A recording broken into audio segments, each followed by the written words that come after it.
Husband betrayed me and let my mother-in-law insult us about for struggling with infertility, so I took our daughter and left. My husband Owen and I have been trying for a baby for years with no luck.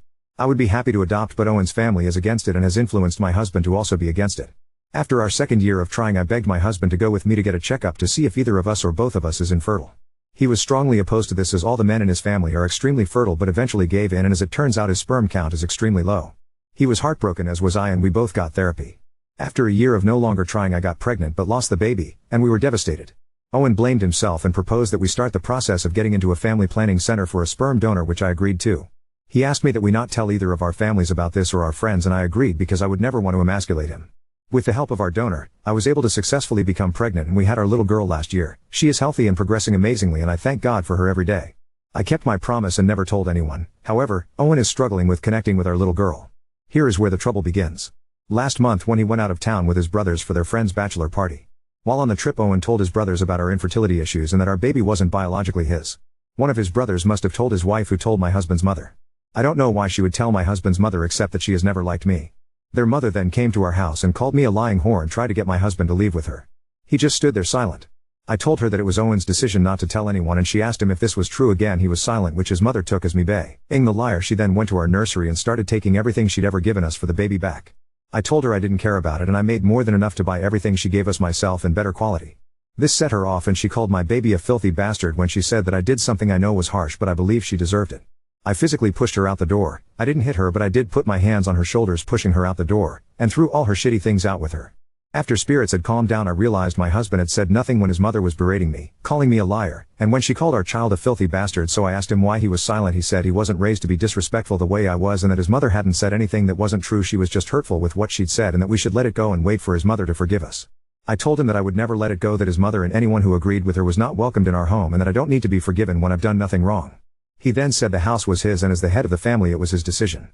I told fine, but why did he allow her to call me a liar and a whore? Those things are not true, and our child, no child really, should be called a bastard.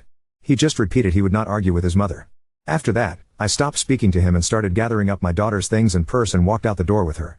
He tried to stop me and told me I couldn't take his daughter anywhere without him, and I lost the little bit of composure I had left. I told him she wasn't his daughter. He'd proved he didn't see her as his daughter when he'd allowed his mother to call her a filthy bastard, and told him she wasn't his. He broke down into tears and begged me to come back inside, but at the time I felt nothing. He looked pathetic to me. I've taken my baby with me and gone back home to my parents and finally told my family the truth, which feels so good. They are completely in support of my decision and are not allowing my spineless husband anywhere near us, as he still refuses to apologize to me or set the record straight with his family. However, I told the sister-in-law that I was close to the truth, and she told the rest of his family. Half of his family is understanding while the other side is on his mother's side, but they all are mad at my husband.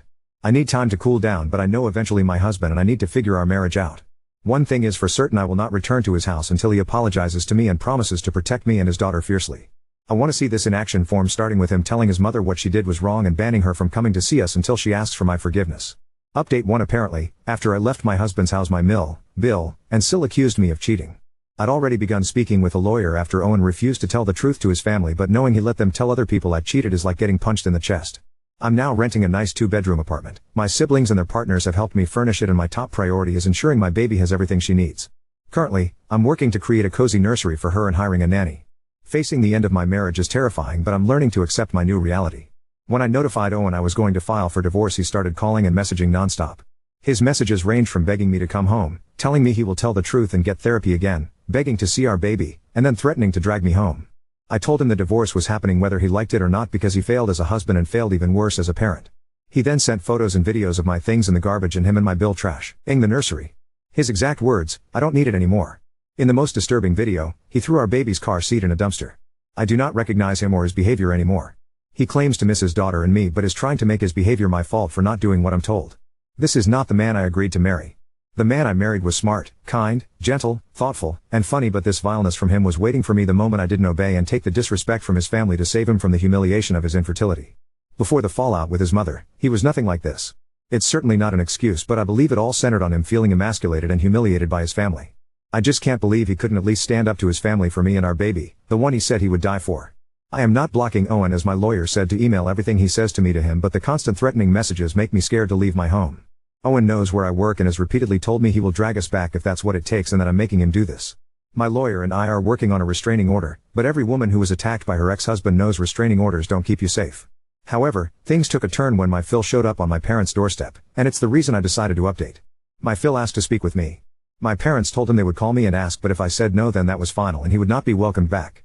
I only agreed to speak to Phil because he told my parents he was there to apologize for his family and set the record straight. My dad called me as my Phil was blocked from calling me, and when I picked up my Phil immediately apologized for his wife's behavior. He wanted to hear my side of the story as he did not believe I cheated.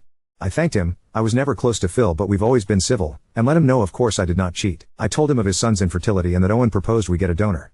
I told him very clearly it was his son's decision, and that because my Phil and his family put blood as the only valid form of family, my husband made me lie so our child would be treated equally. After I finished, my Phil seemed stunned. He was quiet for a while, then asked if his wife and son could come over and see my daughter in person as they missed us and were ready to be a family again, but I told him no. Phil then asked if there was anything Owen could do to fix the marriage, and I again told him no. Phil tried to say I was being unfair, but my dad stepped in and said Phil was overstaying his welcome. Before I hung up I told Phil that his son was sending me abusive messages daily, and if he truly was sorry then he should make his son stop. Then I hung up. My parents said my Phil was irritated that I did not respectfully say goodbye or give Owen a chance to save his marriage, but left with little fuss after my parents laid into him about raising his swine of a son to threaten his wife and child. Telling his father must have worked because I haven't gotten a single message from Owen since then. I do not want anything from my STBX, not child support, not alimony, not the house, or any of his other assets. I just need him to agree to the divorce and give up his parental rights so my little girl can grow up with a family who loves her unconditionally. I have a good degree and a great job, my child and I will be fine without him. Owen's lawyer has made it clear they're going to fight us for full custody, and my STBX has significantly more money than me, but my lawyer is confident in our case and I trust them. Today my Mill has been trying to contact me as she wants to be in my daughter's life and is saying she is ready to accept her as she is. As if my daughter needs to be accepted by her. If it's up to me their whole family will never see us again. Update 2. Firstly, I'd like to answer a few questions any seem to have. No, I did not sign a prenup. Yes, my Mill was very controlling from the beginning of our marriage, but my husband set boundaries with her when I asked him to at the time. Back then I was confident he would hold to those boundaries. My husband and I are not American, and we do not live in America. That is all I'm comfortable saying on location or ethnicity. A 12-year age gap is not uncommon for us, and my family was 100% for the marriage, at the time, as he was seen by all as an excellent match. For those saying I am wrong for not allowing my husband to see my daughter, you can kindly show yourself to the door. He has forfeited any rights the day he allowed her to be called a bastard, and his continued actions or inactions afterwards I think make that abundantly clear. Not wanting alimony or any compensation might be difficult for some, but I will not struggle without his money, and neither will my daughter. I may not have as much money as my STBX, but I have a good amount saved and I thankfully never stopped working. My family has also put aside money for my daughter and everyone is very supportive of us. I understand some might think I'm entitled to half his assets, and that may be true, but I don't want them and I don't need them. I trust my lawyers, they are doing an excellent job. I've already made my decisions and I stand by them 100%.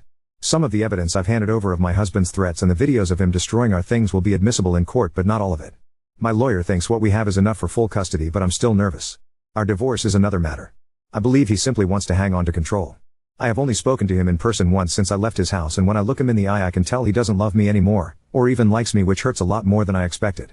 I don't understand why he won't agree to a non-contested divorce except control.